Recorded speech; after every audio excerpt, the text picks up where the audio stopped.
بسم اللہ الرحمن الرحیم۔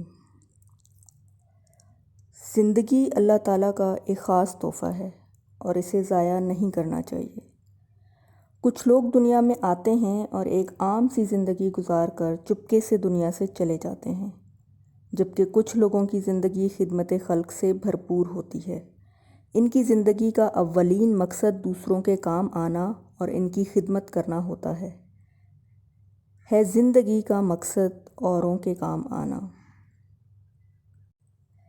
ان کے خیال میں زندگی کا اصل مقصد یہی ہے کہ آپ دوسروں کی زندگی میں ایک مثبت تبدیلی پیدا کریں، اور اسی جذبے کے تحت آپ آخرکار اپنے دشمنوں کو بھی اپنا گرویدہ بنا لیتے ہیں۔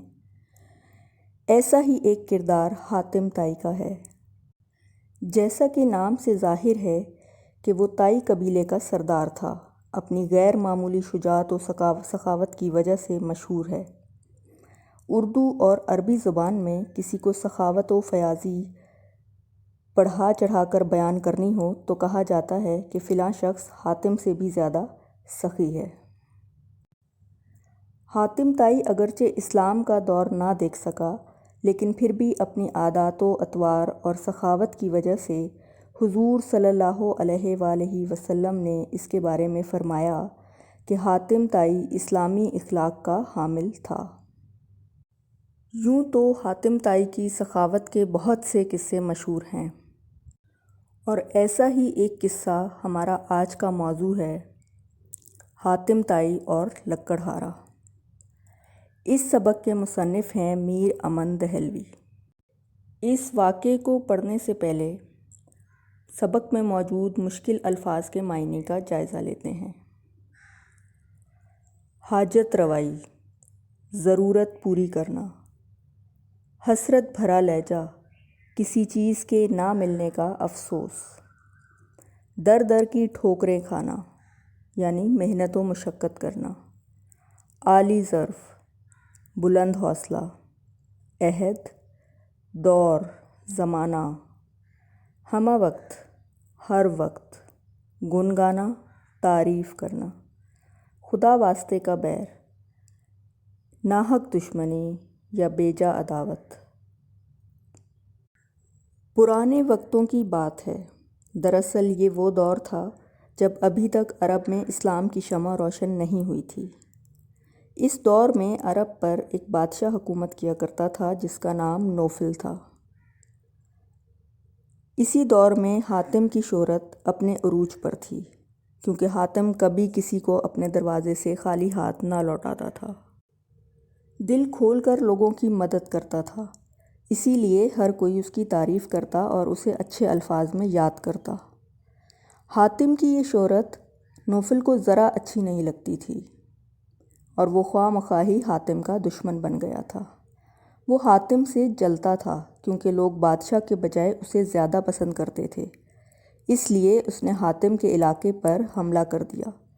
حاتم چونکہ ہرگز اپنی وجہ سے دوسروں کو تکلیف میں نہیں دیکھ سکتا تھا اور چاہتا تھا کہ کسی کا خون نہ بہے، اس لیے شہر چھوڑ کر کسی پہاڑ میں جا کر چھپ گیا، جبکہ نوفل نے اسے پکڑ کر لانے والے کے لیے 500 اشرفیوں کا انعام مقرر کر دیا۔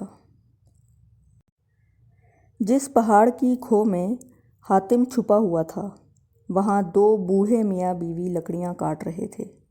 ان کی باتیں سن کر حاتم کو اندازہ ہوا کہ وہ بہت ہی غریب لوگ ہیں۔ اس نے خدا کا شکر ادا کیا کہ اس حالت میں بھی، جبکہ اس کے پاس کوئی ساز و سامان نہیں ہے، وہ اپنے آپ کو نوفل کے حوالے کر کے ان بوڑھے میاں بیوی کی مدد کر سکتا ہے، لہٰذا باہر نکل کر اس نے اصرار کرنا شروع کر دیا کہ بوڑھا لکڑہارا اسے پکڑ کر نوفل کے پاس لے جائے اور انعام کی رقم وصول کرے۔ ان کے درمیان یہ بحث جاری تھی کہ وہاں بہت سارے لوگ جمع ہو گئے اور انعام کی لالچ میں حاتم کو نوفل کے پاس لے گئے۔ اب ہر کوئی یہ چاہتا تھا کہ انعام کی رقم اسے ملے، اس لیے ہر ایک نے بادشاہ سے جھوٹ بول دیا کہ حاتم کو اس نے پکڑا ہے، جبکہ بوڑھے میاں بیوی خاموش تھے۔ بادشاہ نوفل کے لیے فیصلہ کرنا مشکل ہو رہا تھا کہ کون سچ بول رہا ہے، اس لیے اس نے حاتم سے کہا کہ وہ خود بتائے کہ اسے کون پکڑ کر لایا ہے۔ تب حاتم نے بوڑھے لکڑہارے کے بارے میں بتایا، لیکن لکڑہارے نے بادشاہ کو سچ بتایا کہ حاتم خود یہ چاہتا تھا کہ مجھے بادشاہ کے پاس لے چلو اور انعام حاصل کرو۔ دراصل یہ ہماری مدد کرنا چاہتا تھا۔